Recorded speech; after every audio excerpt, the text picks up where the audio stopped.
Hi, Naomi. How are you? Hi, Alisa. I'm good. Thank you so much. How is it going? Good. How's the pandemic treating you?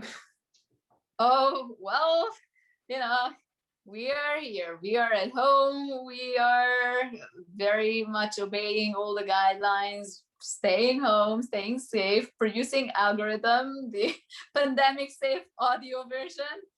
Yeah, it is. This is a really safe version of algorithm. You can just listen to it on your, audio device. You don't have to go anywhere. You don't have to, can just, yeah, social distance theater. So I have some questions for you, Naomi. Is that okay? Yeah. One is because we never really got to, we never really got to like sit down in person because I feel like when we were about to start algorithm, that's exactly when the lockdown started. And so I wanted to ask you about your background. I know you're Hungarian American, but how did you get into theater and how did you get into acting and then directing? What was your path to it? Oh yeah.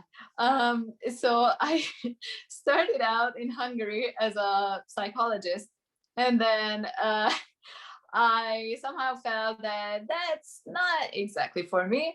So I pivoted to acting, and one of my friends just came home from New York. He is an actor too, and he said, "Oh, you should try New York. If you want to be a real actor, you should go to New York."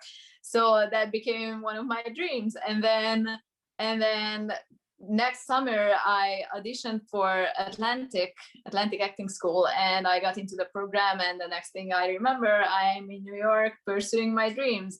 And it's so funny because I met my husband there in school, and actually you taught him too for Oh, Chekhov. that's right. I know he was in my Chekhov class. Yeah, it's a small world. It's a very small world. Yeah. Yeah, Atlantic students are great, and they're really great at knowing the relation between text and performance and being amazing readers. And I also, this explains so much that you were interested in psychology because that's why you're so good at those psychological moments. Now I get it. Okay. The other question I had was about how you go about directing. Like I admire directors so much because I don't know how to direct. Like some playwrights direct their own work, and I admire that so much, but I have no skills in that department. So how do you manage to, um, I guess, like make actors do what you want them to do? Like, what is your approach, and especially in this new, era where you're not in the same room as them? Yeah. Oh, wow. Interesting, because I think the basic thing what I am doing is listening. So there are those directors who are preparing a lot and writing down everything and have a conscious plan, and everything is set.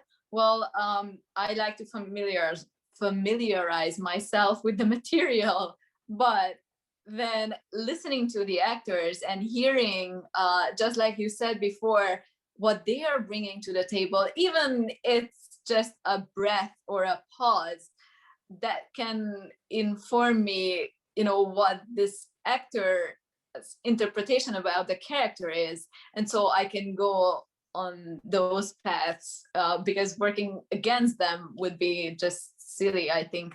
And then and then making the actors do what I want, I usually think about what would I need in order to get to the point where I imagine them. And so going from there,